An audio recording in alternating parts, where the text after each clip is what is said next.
Hey everybody, good Sunday morning. 6:36 here in Atlanta. Still dark outside. Ava's still in there asleep. I've done got up and put on a pot of coffee, ready to get this Sunday going. I'm sitting out here. I could turn the camera around maybe. There's a big, almost full moon just staring right at me about face level from across the street. Amazing to be alive this morning, to have this day ahead of us. This is the day the Lord hath made. I will rejoice and be glad in it, the old psalmist said. And so I intend to do that. I intend to get daylight, enjoy this day, get my morning walk in, be high and lifted up. Look at me, awake, ain't I? Let's do the morning post this morning, y'all. Is Cuba next? On this Sunday, the Lord's Day. Yeah. Granny and all of them called Sundays the Lord's Day. The world is a smaller place now. Just on my Facebook page, a couple of my friends are traveling across Egypt. A couple more have moved to Bangkok.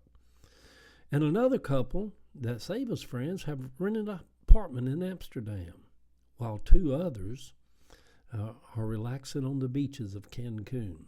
So it's funny how these Facebook pages kind of keep us all connected in ways, isn't it? I love it. I love it. All of the exotic places of my youth seem but a stone's throw away now because of the ease of travel and social media and TikTok and Facebook and all that stuff. It seems the world is connected now more than ever, even as we are a more divided country and world now more than ever. I guess the weirdness of Christmas week followed through into the first week of this new year. This past week just felt weird. And with the capture of Maduro,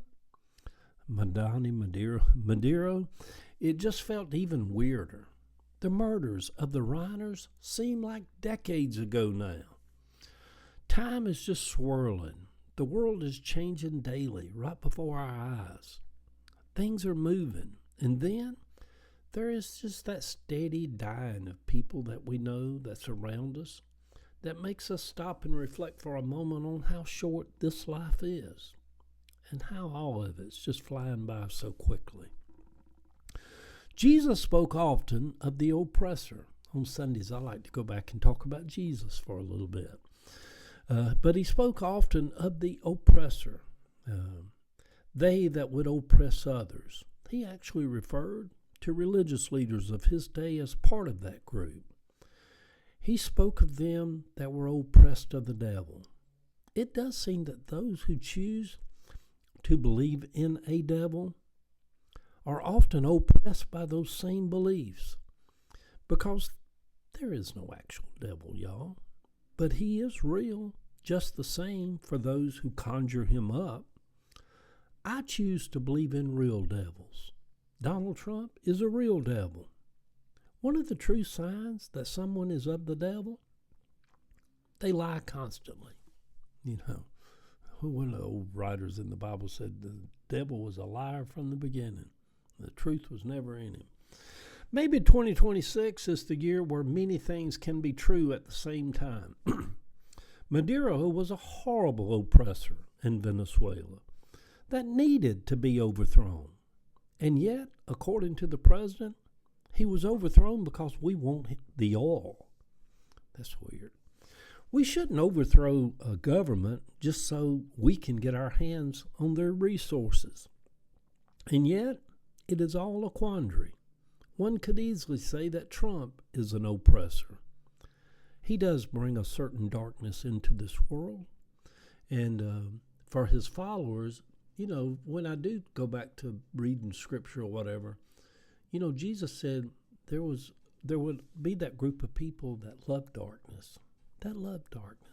You know, it is weird, isn't it? Many people will love Trump because they will see him as someone who takes action, who is decisive, and who breaks all of the rules of the way things have always been done before. I am not one of those people.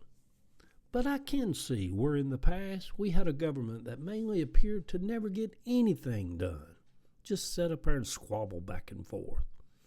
Things appear to be moving at great speed now, putting the world in great flux.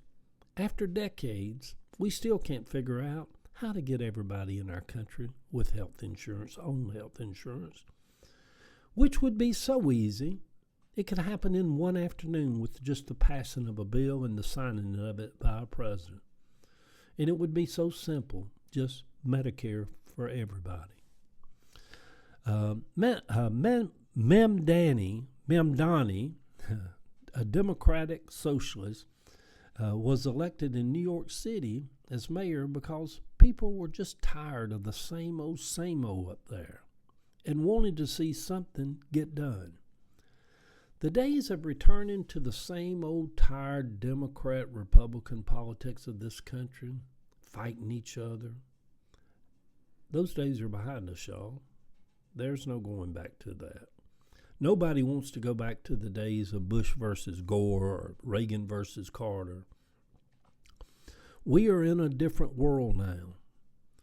We basically have a world that's run by thugs. Trump, Putin, Xi, Netanyahu, Kim Jong-un. Yeah. So we are in a new world as 2026 begins to take shape. We must choose our battles wisely, learn to fight in a new way, be wise in how we don't wear ourselves out with the daily changing of the landscape and the breaking news constantly. Tomorrow it'll be something new. You know, I always love one of the sayings of Jesus as I sit here and look up at this beautiful moon. He said, be wise as a serpent and as gentle as a lamb. That's a powerful saying. That be smart, be smart. Because next week will bring forth a whole new set of issues we will be facing. The country is in a mess. No doubt people are working behind the scenes to steal the next elections that we have coming. Looking back now, I'm not no conspiracy theorist, never have been. I'm kind of my both feet down on the ground, pretty solid. But looking back, it does make one wonder more and more if maybe Elon and Trump probably did steal and rig these last elections. Nobody on either side would put it beyond either one of them. Good morning, sweet people. The old song we used to sing as we'd stand down by the riverbank as people were wading out into the water to be baptized was, I have decided to follow Jesus. I have decided to follow Jesus. I have decided to follow Jesus. I'll not turn back. I'll not turn back. It seems we are living in biblical times, don't it?